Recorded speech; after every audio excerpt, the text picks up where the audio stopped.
Avant de plonger dans cette histoire incroyable, pensez à vous abonner à la chaîne et à activer la cloche. Ici, chaque récit a quelque chose à dire, et vous ne voudrez pas en manquer un seul. Le jour où ils partirent en vacances, ils ne firent aucune cérémonie.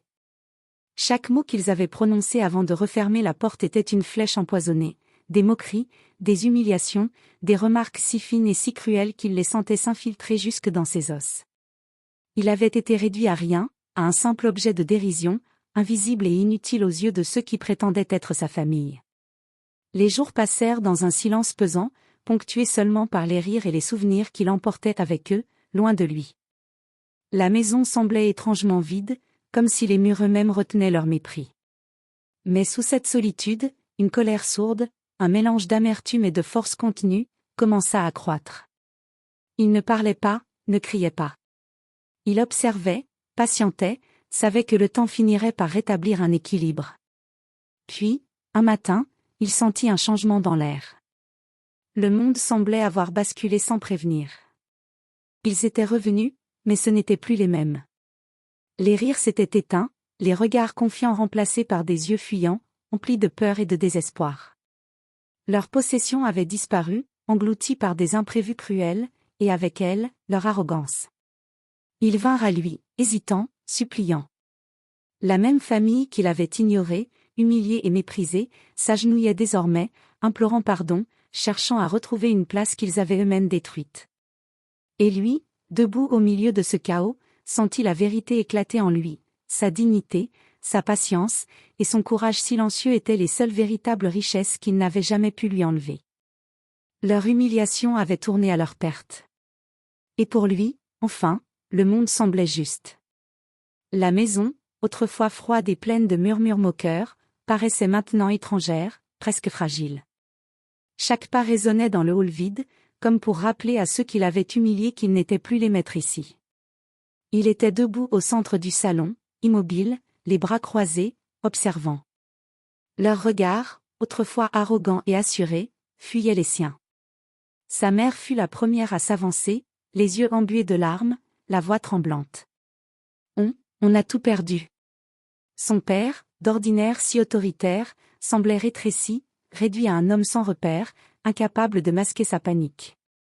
Ses frères et sœurs, ceux qu'il avait toujours rabaissés pour un rien, restaient en arrière, hésitants, comme si marcher vers lui relevait d'un défi insurmontable. Il les regarda tous.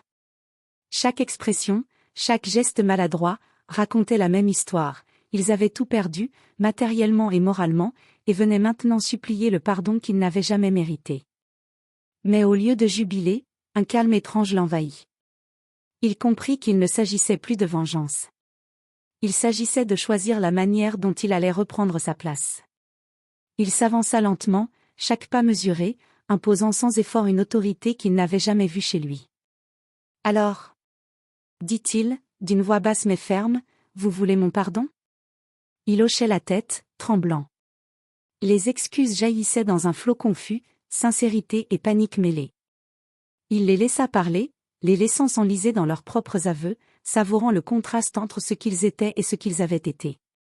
Dans le silence qui suivit, il sut que le monde avait changé. Pour eux, la perte avait été totale. Pour lui, c'était le début d'une nouvelle ère. Leur humiliation n'avait été qu'un avant-goût. Mais maintenant, il avait le contrôle. Les jours suivants furent un enchaînement de tensions et de révélations. Les voisins chuchotaient derrière les volets, intrigués par le changement soudain dans la maison. Les rumeurs de malchance et de pertes inexplicables s'étaient déjà propagées dans le quartier. La famille, autrefois confiante et hautaine, était désormais réduite à une suite d'excuses maladroites et de gestes paniqués.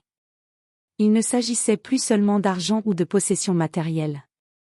Chaque contrat professionnel perdu, chaque investissement raté, chaque porte fermée face à eux semblait répondre à leur arrogance passée. Leurs amis s'étaient éloignés, certains même évitant tout contact, comme si la honte et le revers de fortune les avaient rendus indésirables. Pendant ce temps, lui observait et planifiait. Il savait que l'humiliation qu'il avait subie ne pouvait être oubliée, mais il n'était pas animé par la vengeance brute. Il voulait rétablir un équilibre, rappeler à chacun la valeur du respect et de la dignité. Sa présence, calme mais imposante, commença à remodeler la dynamique familiale. Là où ils avaient autrefois dicté et dominé, c'était maintenant lui qui fixait les règles, silencieusement mais fermement. Chaque décision qu'il prenait, chaque refus ou compromis, les plaçait dans une position de dépendance inattendue. Et alors qu'ils s'agitaient dans leur désarroi, ils souriaient intérieurement, le monde avait changé, mais pas par hasard. La patience, le silence, et la dignité avaient été ses armes, invisibles mais irrésistibles. Et dans ce jeu de pouvoir inversé, ils savaient qu'il ne leur restait qu'une seule option, apprendre à le respecter, ou disparaître de sa vie pour de bon. La famille avait compris qu'ils ne pouvaient plus agir comme avant. Les humbles excuses ne suffisaient pas à effacer la fierté bafouée du fils, du frère, de l'enfant qu'ils avaient autrefois méprisé. Et lui, désormais, n'avait plus besoin de hausser la voix pour se faire entendre. Chaque décision qu'il prenait, chaque geste, chaque mot prononcé avec calme, imposait sa nouvelle position de pouvoir. Le premier matin, il les convoqua tous dans le salon. Les visages trahissaient leur peur, mais il faisait semblant d'écouter. Il détailla, point par point, les conséquences de leurs actions passées, dettes contractées, contrats perdus, réputation ternie. Il expliqua que tout ce qu'ils avaient autrefois tenu pour acquis dépendait maintenant de sa tolérance et de sa bonne volonté. « Vous avez cru que je n'existais pas, dit-il, sa voix glaciale mais maîtrisée. Vous avez cru que je pouvais être ignoré.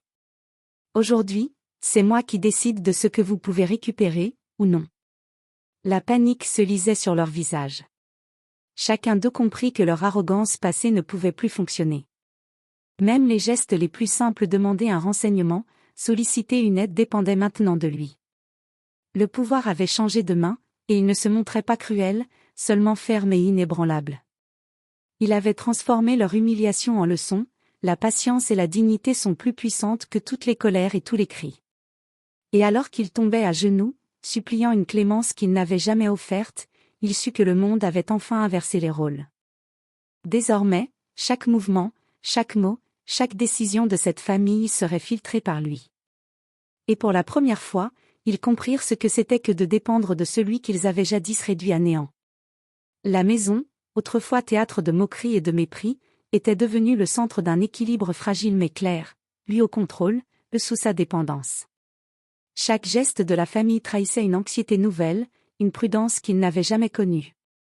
Ils avaient perdu plus que des biens, ils avaient perdu la certitude de leur pouvoir. Il ne se contenta pas d'observer. Lentement, méthodiquement, il transforma sa position en influence réelle. Les voisins, témoins du changement, commencèrent à lui accorder un respect silencieux. Les amis et connaissances de la famille, alertés par leurs échecs et leur panique, se détournèrent ou cherchaient à gagner sa faveur. La dynamique sociale s'inversa, là où ils avaient régné par arrogance et domination, c'était maintenant lui qui dictait le ton. Chaque requête qu'il faisait, chaque tentative de regagner leur place, était filtrée par lui avec calme mais fermeté. Il n'était plus question de simples excuses, il imposait la discipline du respect et la conséquence des actes passés. La famille comprit que la seule manière de restaurer un semblant de dignité serait de se plier à ses règles, non par peur, mais par reconnaissance de sa position. Un soir, il les réunit autour de la table familiale, un lieu autrefois marqué par la hiérarchie inversée. Il énonça ses conditions, ses limites, et la manière dont il attendait désormais d'être traité. Chaque mot pesait, chaque silence accentuait l'impact. Et quand il eut terminé, aucun ne osa protester. Ils comprirent tous que le temps de la domination aveugle était terminé.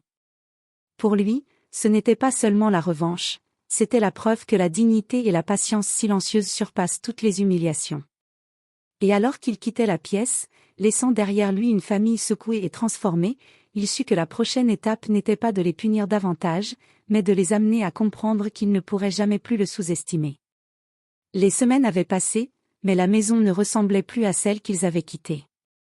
La tension avait cédé la place à une prudence respectueuse, mais l'humiliation passée demeurait gravée dans leur mémoire. Chaque membre de la famille savait maintenant que leur arrogance n'avait plus aucune prise. Un matin, alors qu'ils s'installaient dans le salon, ils vinrent tous à lui, silencieux au début, puis balbutiant dans leurs mots. Les excuses se succédaient, sincères cette fois, mais timides, comme s'ils craignaient encore sa réaction. Ils imploraient son pardon, non par obligation, mais par reconnaissance de ce qu'ils avaient perdu en le méprisant. Il les observa longuement. Il aurait pu les repousser, leur rappeler chaque humiliation, chaque mot cruel. Mais il choisit la voie de la dignité. Lentement, il acquiesça, laissant échapper un léger sourire. La justice n'avait pas besoin de colère, seulement de patience et de persévérance. Vous avez appris, dit-il simplement. Et c'est tout ce que je demandais. Pour la première fois depuis longtemps, la famille sentit un vrai soulagement. Mais ce soulagement était teinté de respect et de prudence, ils comprenaient maintenant la valeur de celui qu'ils avaient sous-estimé. Chaque regard, chaque geste, était désormais empreint d'une nouvelle humilité. Le monde avait changé, mais pas par vengeance aveugle.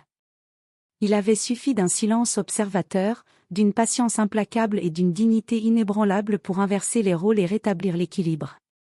Et alors qu'il regardait la lumière du soir traverser les fenêtres de la maison, il sut que la véritable victoire ne résidait pas dans la revanche, mais dans le respect retrouvé, celui qu'aucune arrogance ne pourrait jamais effacer.